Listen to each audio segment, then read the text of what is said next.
Well, even as we have seen U.S. stocks continue their rally this year, emerging markets, at least if I look at the MSCI Emerging Markets ETF, near their highs, but still have come off considerably from those levels. Let's talk about what to expect here on the emerging markets front. Emily Weis is with us now. She's a Street Macro Strategist who covers emerging markets. And as we look around the globe and we saw the sort of waves of COVID, now we're sort of seeing the waves of recovery, right? So what are you looking at in terms of what to expect right now in terms of regionally where we can expect some strength in emerging markets? Yeah, I think that's exactly the take that we're looking for heading into this next few weeks, where we're going to see these recoveries slowly getting underway. And certainly the main starting point over this last quarter has been the improving story in the United States, where we've really seen that come into full force, just in terms of the most recent non-farm payrolls report, which was just stellar, alongside the most recent two ISM prints, which showed that consumer enthusiasm is really at multi-year record highs. Now, the question is, how does that begin to impact emerging markets? Because certainly a exceptionalism story can be a bit of a rocky backdrop for emerging markets. We've seen how higher yields can bring emerging markets under pressure, along with that higher dollar story has also been at times a more bigger pressure for emerging markets. The key, however, is whether this growth can become more broad-based. So right now we are places that are going to benefit from this US-centered growth. And in particular, a lot of the Latin American economies that have lagged the recovery so far, particularly Mexico, should benefit from this improving global outlook, but also this growth outlook that's really centered on the US and being the center of performance so far. And Emily, the word of the moment, at least it pertains to the U.S. economic recovery, is boom. So many folks, strategists looking for a U.S. economic boom. Perhaps it may have even started. Are there a couple emerging markets you can highlight that are about to experience a boom, and what would be the drivers? Sure. So certainly when we're looking for how emerging markets come out of this, we are focused on the growth picture primarily. And we saw that the IMF recently upgraded their global growth outlook and their world economic outlook out earlier this week. And that was broadly across the board, this improvement upwards. But like you said, there's going to be some countries that benefit more than others.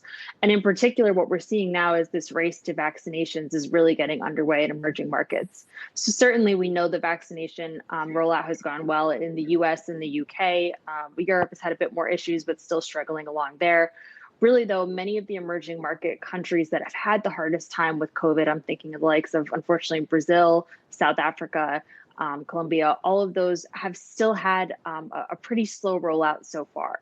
So on the optimistic side, there's a lot of further progress to be made. Certainly, as these rollouts get going, and they will get going, there's going to be a lot of opportunities in the EM space coming up. In particular, one that we've been highlighting that's somewhat random at the moment is really Chile, where we've seen a pretty impressive vaccine rollout so far. Now, they are unfortunately still dealing with pretty bad COVID impacts and still under lockdown now, but we expect that those countries that are the first to roll out big numbers of vaccinations will be the ones that are then able to have the quickest return to growth. So those are the focus on the emerging market side. The other side of it is that some countries haven't had as much of a focus on vaccinations. In particular, many of the emerging Asian countries that have already had the virus under control, the vaccine isn't as much of a priority. So we'd expect those to lag a bit more going into the next few months, particularly in East Asia, as just that there's going to be this catch-up play in emerging markets, a rotational play. You know, Emily, maybe it's just my sort of naive, misinformed, very American-centric perspective. But when I think of emerging markets, I think of them as very sensitive as a broad class to what's happening in the commodity cycle. And we've heard from a lot of folks about the beginning of a super cycle within the commodity space. How do you guys come down on that issue, and how is that playing into any opportunities you're seeing? Yes, certainly the commodity story looks like it's going to be in focus as we head into this sort of reflation trade that started in the first quarter and is looking like it's going to continue into the second quarter. And while we are cautious to not get over ahead of ourselves in things like oil and copper, particularly those two tend to be really closely correlated to emerging market exports and growth. We are cautious that there can be too much optimism priced in, particularly as we have had still many hiccups and lockdowns along the way that we're dealing with and factoring in the output for commodity prices. But overall, it does seem like over the next 6 months, there's a lot of reasons to be optimistic. And that is factoring into a better global growth outcome, which of course benefits the commodities sector and does relate to some of that commodities boom that we've heard about, talked about by other analysts as well. When it comes to the EM space, that is going to be important because ultimately their exposure to this global growth cycle is going to be through exports. And many of these countries have strong exports, particularly in the commodity space. All right, so some catch up perhaps prompted by those various issues, including commodities. Thanks so much, Emily. Appreciate it. Emily Weis is State Street Macro Strategist.